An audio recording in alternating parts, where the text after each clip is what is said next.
ঘৰ পোৱা নাই, হয়নে? ঘৰ পাবৰ কাৰণে জিঅ' টেগিং কৰিব লাগে, হয়নে নহয়? কিন্তু আমাৰ চৰকাৰী কৰ্মচাৰীবিলাকে যেতিয়া জিঅ' টেগিং কৰিব যায়, সকলো নহয়, কিন্তু কিছুমানে পইচা খোজে, হয়নে? হয়নে নহয়?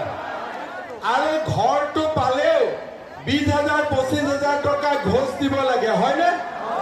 হয়নে নহয়? লাজ কৰিব নালাগে, হয় যদি ডাইৰেক্ট হয় বুলি কওক, হয়নে নহয়? হয়। এইবাৰ আমি এটা নতুন নিয়ম কৰিছো।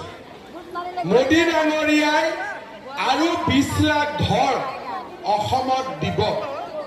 আমি এইবাৰ ঘৰৰ জিঅ' টেগিং কোনো পঞ্চায়ত ভিচিডিচিয়ে নকৰে। এইবাৰ ঘৰৰ জিঅ' টেগিং মহিলা আত্মসহায়ক